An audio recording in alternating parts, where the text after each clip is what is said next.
All right, welcome back to the channel again, ladies and gentlemen. Thank y'all so much for coming over. Now, I said I had wanted to do this. I wanted to go back and kind of listen to some music that the fact that I'm older now, wiser, and have a better understanding of life, these lyrics are probably going to hit different. Got this video here from RRG. It says, we ignored so many red flags in Diddy's music. I know this is going to be, I don't know if they're going to play it. I hope not.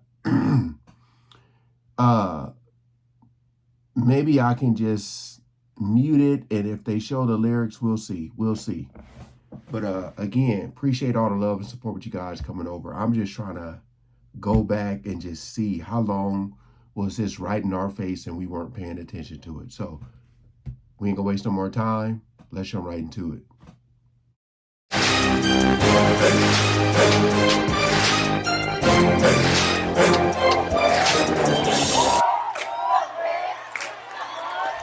Once upon a time, when you thought of Diddy, you thought of a superstar record executive, bad boy founder, rapper, and legendary party thrower. Nowadays, he's known as the Diddler, thanks to the countless accusations against him, his federal indictment, those freak-offs, and his penchant for baby oil. And notice this video is from 6 months ago, all right? Ain't lying, because I was at my photo shoot the other day and the photographer gonna tell my assistant, hey, bring her some baby oil. I said, hold on now. Is that regular baby oil or Diddy baby oil? Because I don't get down like that. With everything we now know, we decided to look back at his and his bad boy artist's discography to see if there were any red flags that we happened to miss. But before we jump into today's video, last night, I couldn't even get no snacks.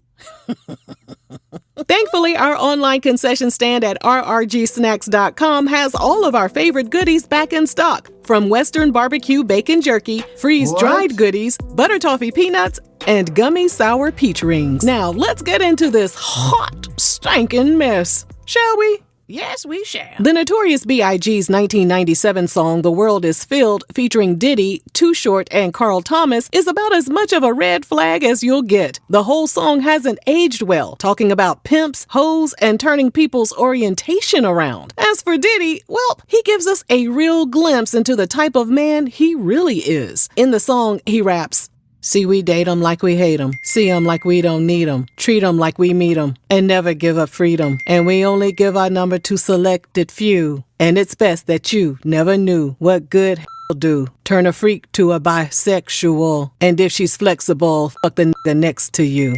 Yeah. What the hell this ninja talking about? Fix it, Black Jesus. I know, Auntie Regina. That one made my head hurt too. One of the biggest... Okay. That right there was just showing like a freaky side. All right. When he said never give up freedom, I'm just trying to see if he's saying any illegal. That's what I'm looking for. Singles from Diddy's protege Mace's 1997 debut studio album was Looking at Me. Of course, Diddy was on the track, but a line from Mace has drawn a lot of attention lately. In the song, he raps, I was murder, P. Diddy named me pretty, did it for the money, now can you get with me? What? Yo. For those who... I was murder, P. Diddy named me pretty, did it for the money. Ooh, yeah. are unaware, Mace used to rap under the stage name Murder Mace, and in the lyrics he implied that Diddy made him change his name, and he went along with it for the money. It says a lot about the transactional relationships Diddy allegedly had with several of his artists. And given all we know about Diddy's pending cases, the disgraced mogul is known to throw money around to have his way. On G-Dep's 2001 song Let's Get It, Diddy brags, make moves major, hide out in Asia. If your girl keep coming around, then I'm a blazer. I'm the bad boy flavor, light blue gators, not guilty. Now, what flavor of Tell On Yourself juice did he drink? Asia. Taking a closer look, he admitted he would hide outside the country. So perhaps the federal court did the right thing by denying his bail. Keep his ass right there where he... Guaranteed they were probably listening to songs to see if he was dry snitching on himself. and be like, no, he's probably going to be a flight risk. We're going to deny this bail. We're not letting him out. You see? I'm so glad I'm watching this. The 2007 single Bad Boy for Life was truly fitting for Diddy. The red flags were flagging when he rapped, "Who's the boss? Dudes is lost. Don't think 'cause I'm iced out, I'ma cool off. Who else but me? And if you don't feel me, that means you can't touch me. It's ugly. Trust me." Was Diddy implying that he could get away with anything because he was untouchable? It sure sounds like it to us. And if that wasn't bad enough, he also bragged about how he couldn't be touched and things would get ugly. But we now see that no one is above the law, no matter how much money, power, or resources they have. Looking back at B2K's 2002 song Bump Bump Bump, the lyrics just weren't a good look. You had a 30... Man, I forgot he was on this. Golly. I talked about, with that last lyric, how they get so powerful, they feel invincible, like you can't touch me. Yeah, see? What is this one? Something-year-old Diddy hanging around the teenage members of B2K, basically encouraging them to get women to be their possessions by throwing some cash their way. In case you forgot, Diddy rapped, "So let's do it again, mommy. You and a friend, mommy. Money ain't a thing. Look, what I gotta spend, mommy. Put up your hands for me. That's how you dance for me. Shake it like you can, honey. Take it from your man, mommy." Diddy was rapping in front of impressionable teenagers about how to set up some three-way action. And according to his own words, he wasn't opposed to paying a woman off to get what he wanted. Freaky ass nigga. In 2002, Diddy, Usher, and Loon dropped I Need a Girl Part 1. On the surface, it seemed like a sweet and innocent song. But then we looked closely at the lyrics and almost lost our minds. Diddy raps, "At first we were friends, then became lovers. You was more than my girl, we was like brothers. All night we would play fight undercovers. Now you gone, can't love you like I really wanna." Now wait a damn minute. Golly. Hold up now. What the hell did he say? What man would compare his girl to a relationship with his brother? But on a deeper level, the lyrics explain his relationship with Usher during the early stages of Usher's career. Puffy's place was like just filled with chicks and orgying like nonstop, right? No, not really. I mean, but hey, it was curious. I got a chance to see some things. Yeah, but you were 13. What were you seeing? I went there to see the lifestyle. In an online video, Diddy called Usher his brother and admitted that they used to wrestle over cereal. That's my brother right here from day one. We used to wake up and, damn, pause, but like, check this out. Back in the days when he was like 10 and I was a little bit older, his older brother, we used to fight over the Frosted Flakes because he used to always get up early with me. Now he's one of the richest stars in the world. And I'm The fact that they are inside this house, in a house, wearing sunglasses. Usher looks so uncomfortable.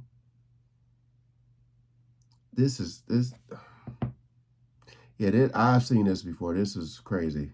What the did Puff just say? Diddy tried to laugh it off, but the secret was already out. In 2010, Diddy opened up a little bit more on the Dirty Money song Coming Home. He rapped, "It's easy to be Puff, but it's harder to be Sean. What if my twins ask me why I ain't married their mom? Damn, how do I respond? What if my son stares with a face like my own and says he wants to be like me when he's grown? But I ain't finished growing." When you don't want your own son to be like you, there's most definitely something wrong. And at this point, Diddy was in his 40s, so his admission that he hadn't finished growing says a lot about his mindset. In the 2006 song Everything I Love, featuring Nas and CeeLo Green, Diddy really told on himself when he rapped, "I call it rich, ignorant laughter, Black American Express card, all gray now, it's scratched up from constant usage, girl kidnapper, pop tags, off tags." Girl kidnapper. Boy. That's what I was looking for right there. Like, he could say something like, what was that? You used to say, "Mr. Steal Your Girl," but using the K word? Yo. Nigga did not say girl kidnapper. Did he say girl kidnapper? Well, Auntie Regina, if you think that's bad, let's move on to the next song. Damn. Diddy stuck his foot right in his mouth in his 2006 song, The Future. At the beginning of the track, he states, "Woo, y'all gonna love me. Feeling it's about to get ugly. Inject this dose of the future. Tap them veins, grab hold, let me shoot ya. Mainline this new Diddy heroin. The Afro-American dream is too evident." Now that he has been accused of supplying adults and children with substances without their consent, these lyrics make a lot more sense. As Diddy remains behind bars awaiting his day in court, we can't believe we ignored all of these blatant red flags. Did we miss any other red flags in his lyrics? Be sure to let us know down below. And thanks for watching. I'll say this. I know it's probably a lot more out there. Towards the end of this video, the ones that were pointed out were more incriminating. The other ones were like more of a freaky side of Diddy. But I will acknowledge that when you're young and you don't really understand life yet, all you're going to do is sing along or rap along. That's all you're going to do. You're going to sing these lyrics and bob your head. I'll be trying to give advice to people right now that are young, that was, when they're around my age and they listen to music, I'll be trying to tell them, like, make sure you're understanding what they're talking about. Because you could be sitting up here dancing and bobbing your head to music when they be talking about something crazy, all right? I know it's a lot of music back then where we missed it or whatever. Or we thought we knew, but we didn't. Yeah. I mean, I'm just saying the way I'm listening to this and the way this video was made, of course, the feds can go and do the same thing. But like, no, you know what? We know he's going to be a flight risk. So, yeah. Hey, appreciate RRG for the video. You guys, I'll leave the original in the description or the channel in the description so you guys can check out more and even subscribe. Appreciate y'all coming over and watching. Peace out.